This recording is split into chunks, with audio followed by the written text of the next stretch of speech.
आज देश में देखा जाए कि एक माना एक ऐसा शर्मनाक ऐसा जिसे हम कहेंगे कि जो हमारे देश को एक शर्मसार किया हुआ है, एक माँ के नाम पर जिसे हम कहेंगे कि एक कलंक वाला काम किया है एक महिला ने। और इस घटना को जहाँ भी देश में जिस भी व्यक्ति ने सुना हुआ है, जिसने भी ये न्यूज़ देखी हुई है, ये बहुत ही गंभीर समस्या है और लोगों ने इसके लिए बहुत ही बुरा भला कहें हम, हर जगह यह न्यूज़ वायरल चल रही है। तो देखा जाए कि एक माँ का कर्तव्य होता है कि जिस भी शादी हो जाती है, जो अपना पति होता है हमेशा उसका साथ निभाना चाहिए। एक परिवार हो जाता है जिसमें बच्चे भी हो जाते हैं, इससे अच्छा खुशहाल परिवार क्या हो सकता है। पर एक युवती ने ऐसी अपराध किया हुआ है कि उस युवती ने बच्चे होते हुए, पति होते हुए गैर मर्द के साथ रातें बिताई और उनसे किसी गैर मर्द से उसका लगाव हो गया। अनैतिक जो संबंध होते हैं वह भी उसने खूब बनाए हुए हैं। पर शर्मनाक वाली बात इस पूरे देश में ये हुई है कि इस माँ ने अपने कृत्य को तो खराब किया है, वो गलत है ही, पर इसके साथ साथ उसने अपने स्वार्थ के लिए जो उसकी 14-15 साल की एक छोटी सी मासूम बच्ची होती है, उस हैवान के साथ इसको भी वो उस हैवान के साथ बिस्तर पर लेटने के लिए मजबूर कर देती है, उसको भी साथ में ले जाती है। और जहाँ तक देखा जाए, वह जो युवक होता है, जो इसकी माँ से लगाव इसका रहता है, तो जो इसकी बच्ची होती है मासूम, उसके साथ भी वह दरिंदगी करता है। और ये सब माँ देखती है और माँ खुद अपने हाथों से इसमें भागीदारी निभाती है। और उस जो छोटी सी बच्ची होती है 15 साल के समथिंग, तो उसको नशीली दवाइयाँ खिलाई जाती हैं और उसके बाद उसकी मृत्यु हो जाती है। तो ये सारी घटना हम कड़ी बाई कड़ी समझेंगे, इसको क्रम बाई क्रम। तो आपके साथ साझा करेंगे हम यह वारदात कहाँ की है और कब की है। तो नमस्कार दोस्तों, जय हिंद। मैं हूं सुनील वर्मा और आप देख रहे हैं मेरा YouTube channel story Sunil Verma के नाम से। तो ये वारदात है 16 मई 2025 की और इसका जो खुलासा हुआ है वह 25 मई को हुआ, यानी कि 4 से 5 दिन के बाद हुआ है। स्थान यदि कहा जाए तो यह हरियाणा जो राज्य है वहाँ का जिला है कैथल। वहाँ पर एक गांव है यमुनानगर, उसी में एक छोटा सा कस्बा है, वहाँ की यह घटना है। एक परिवार होता है, बहुत ही खुशहाल होता है। एक महिला होती है, उसका पति होता है और उसकी एक छोटी 14 से 15 साल की एक बच्ची होती है। तो यह महिला है जो यह वहीं पर एक फैक्ट्री होती है, वहाँ पर एक काम करती है। वहाँ पर फैक्ट्री में काम चलता है, जैसे कि ये पिलाई होती है जो हमारे बेड पे डलती है, पिलाई बोर्ड, वहाँ पर वो बनती है। तो वहाँ पर ये महिला काम करती है, अच्छे से करती है, काफ़ी सालों करती है। इसका पति और जगह काम करता है। वहाँ पर देखा जाए तो फैक्ट्री में जाहिर सी बात है कि जब आप एक साथ काम करेंगे तो वहाँ किसी न किसी से दोस्ती हो ही जाती है। तो इस युवती की, इस महिला की कही जाए तो वहीं पर एक रेखा नाम की एक महिला होती है, उससे इसकी दोस्ती हो जाती है। और जो इसकी सहेली वह रेखा होती है, वह पहले से ही उसके संबंध कई जगह थी, वो चाल चलन में बहुत ही खराब होती है। तो उसने इस जो युवती होती है, इसकी दोस्ती भी वहीं पर एक हंसू माजरा गांव का एक निवासी होता है, जिसका नाम हंसू मजरा निवासी, वहीं पर एक गांव है हंसू मजरा में गुहला, उससे यह रेखा होती है जो उसी फैक्ट्री में इस व्यक्ति से दोस्ती करा देती है। हालांकि ये व्यक्ति उस फैक्ट्री में काम नहीं करता है, पर इस रेखा जो महिला होती है, इसके इधर उधर संबंध होते हैं अनैतिक वाले। तो इस महिला के भी वो जिस तरीके से भी इसकी मतलब प्यार के जाल में ये फंसा देती है इसको, इस युवक के साथ। तो ये जो व्यक्ति होता है, तो ये रेखा इस महिला को ले जाती है उसके पास, जिसका नाम लाडी होता है। लाडी, आपको मैं बता दूं, बार बार इसका नाम लेना पड़ेगा। तो लाडी ये युवक है जिसके साथ ये इस महिला की दोस्ती कराती है रेखा। लाडी एक युवक है। तो लाडी जो होता है, इस महिला को बुलाता रहता है। रेखा उसको बार बार ले जाती है और कई बार इनके अनैतिक संबंध हो जाते हैं। संबंध होते वक्त कई तरीके की इनकी बातें होती रहती हैं। तो यह लाड़ी जो युवक होता है, यह इस महिला से कहता है कि आपके परिवार में कौन कौन है, और तो ये बताती है कि मेरे परिवार, मेरे हस्बैंड हैं, बच्चे हैं और एक मेरी छोटी बेटी है जिसकी उम्र 14 से 15 साल है। वह इतना हैवान व्यक्ति होता है जो लाड़ी होता है।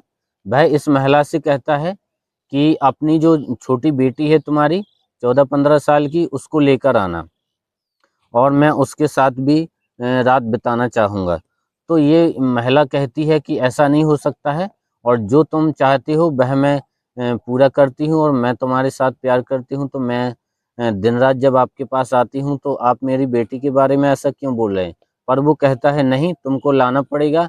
यदि नहीं लाओगे तुम, तो मैं तुम्हारे इस संबंध के बारे में, जो तुम ये मेरे साथ कर रही हो, मैं तुम्हारे परिवार को बता दूंगा और सभी जगह तुम्हारी बात को फैला दूंगा।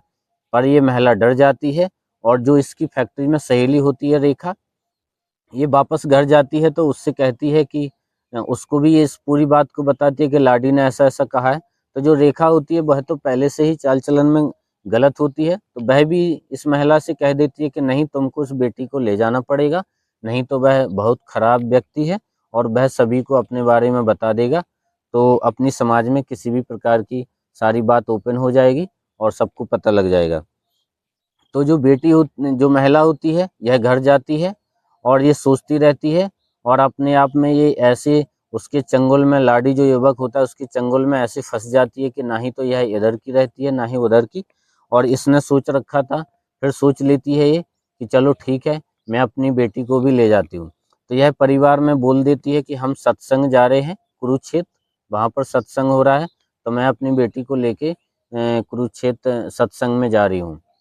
तो ये कह देती है अपने परिवार वालों को, जो कि इसके हस्बैंड होते हैं। तो यह निकल जाती है 19 मई को सत्संग की बात कहकर ये निकल जाती है, और यह जाती है तो वहाँ पर जो लाडी का एक भाई होता है रणजीत, वहाँ पर उसके साथ उसके घर पे यह रात में रुकती है, क्योंकि जो लाडी होता है उसके घर पर रात में कोई जो भी हो व्यवस्था नहीं थी, तो उसने दिन में बुलाया था, तो रात में ये वहाँ पर रुक जाती है उसके भाई रणजीत के यहाँ। फिर सुबह से ये लाडी के यहाँ पहुँच जाती है, और लाडी के यहाँ पहुँचती है तो लाडी जो युवक होता है वह इसकी बेटी को देखता है और सोचता है कि चलो ये लोग आ गए, ठीक है। फिर ये नशीली दवाई इसने पहले से रख रखी थी, पहले से प्लान बना रखा था। अच्छा, ये जो महिला होती है और जो ये इसकी बेटी होती है, इसके साथ रेखा भी जाती है, जो इसकी फैक्ट्री की सहेली होती है। रेखा जाती है तो वहाँ पर इन लोगों ने पहले से प्लान बना रखा था। तो जो नशीली दवाई होती है, इस जो इसकी बेटी होती है 14 से 15 साल की, उसको खिला देते हैं और वह बेहोश हो जाती है। जो लाड़ी युवक होता है वो पहले इस महिला के साथ अनैतिक संबंध बनाता है, और उसके बाद उसकी जो बेटी होती है 14-15 साल की, उसको उठा के दूसरे कमरे में ले जाता है। उसको पहले से ही बेहोशी की दवाई खिलाई थी, तो बेटी को कुछ पता नहीं होता है, वह बेहोश होती है। और वह युवक जब उस बेटी के साथ रेप जैसी वारदात को अंजाम देता है उस कमरे में, तो जो छोटी बेटी होती है वो बहुत ही तेजी से चीखने की आवाज़ें आने लगती हैं उसकी। तो ये जो महिला होती है, इसको पता ही होता है, तो ये भी उसी कमरे में पहुंच जाती है और ये सोचती है कि पड़ोस वाले और भी इस आवाज़ को सुन लेंगे तो हम पकड़े जाएंगे। ये लोग क्या करते हैं कि जो नशीली दवाई उन्होंने पहले से खिला रखी थी, फिर दोबारा ये उसी बच्ची को फिर से दवाई नशीली वाली खिला देते हैं, और ये सोचते हैं कि यदि दवाई को हम खिला देंगे तो ये जो जाग गई है या होश में आ गई है तो ये फिर से बेहोश हो जाएगी, और जो लाड़ी का काम है वो इसका पूरा हो सकेगा। तो इस तरीके से ये सोच लेती है। तो ये ओवरडोज की दवाई उस बच्ची को खिला देते हैं, तो उसकी तबीयत और ज़्यादा बिगड़ने लगती है और उसकी हालत बेकार होने लगती है। जब हालत ज़्यादा बेकार होने लगती है तो जो लाड़ी युवक होता है, वह उसी का ही एक कोई डॉक्टर मित्र होता है गांव में, जो झोला छाप डॉक्टर होते हैं, तो उसका नाम राजेश होता है। उसको भी ये लोग बुला लेते हैं, और उसको बुला लेते हैं तो उससे इंजेक्शन उस बच्ची को लगवाते हैं। तो और ज़्यादा आप समझ सकते हैं कि जब किसी को दवाई ओवरडोज में खिला दी जाए, चाहे वह किसी भी इलाज की हो, तो आपको जाहिर सी बात है कि शरीर में नुकसानदायक हो जाएगी। तो पहले से ही ओवरडोज दवाई खिला देते हैं, इंजेक्शन भी लगा देते हैं, तो तुरंत ही बच्ची के मुंह से झाग आने लगता है और तड़प तड़प के वह अपनी जान दे देती है। जब यह वारदात हो जाती है तो ये सभी लोग घबरा जाते हैं और सोचते हैं कि अब ये क्या हो गया और हम क्या करें। तब सभी लोग कांपने लगते हैं और सोचते हैं, एक नई कहानी रचते हैं कि हम ये लोग कह देंगे अपने परिवार वालों से। महिला सोचती है और कहती है कि हम ये कह देंगे कि सत्संग में गए थे, तो जो छोटी बेटी है हमारी वो साथ में चल रही थी, तो ट्रक वाले ने टक्कर मार दी और एक्सीडेंट हो गया, तो जो अपनी बेटी है उसकी मौत हो गई है। तो 20 मई जब सुबह होती है तो ये लोग घर से फ़ोन आता है उनके पिताजी का, तो बोलते हैं ये लोग कि अभी हम सत्संग में ही हैं। सुबह तो ये लोग ये बोल देती है महिला अपने पति से कि सत्संग में है। फिर 12-1 बजे के समथिंग ये फ़ोन करती है। अच्छा, जब जो बेटी होती है उसकी मौत हो जाती है तो ये लोग इसका एक और ड्राइवर होता है, उसका भी रणजीत नाम होता है, वो अपनी कार में ले जाकर ये लोग वहीं पर ही एक गांव होता है धौलरा अड्डे, उन्हीं के गांव के ही बगल में होता है। वहाँ पर एक अड्डा होता है, एक चौराहा होता है, उसके किनारे पे ये लोग ले जाके वहीं किनारे पे फेंक देते हैं और वहाँ पर फ़ोन कर देते हैं घर पे कि हमारी बेटी का एक्सीडेंट हो गया है और वो ख़त्म हो गई है।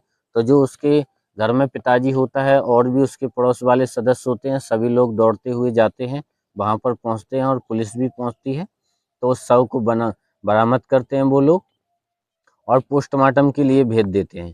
पुलिस को पूरा पता हो जाता है कि हाँ, इसकी एक्सीडेंट में मौत हो गई है और किसी भी प्रकार का शक नहीं रहता है। इस तरीके से इनने कहानी को बना रखा था। तब ये लोग इसका क्रियाक्रम जो होता है, श्राद्ध होती है जो रस्म, ये 2-4 दिन बाद 25 तारीख को होती है।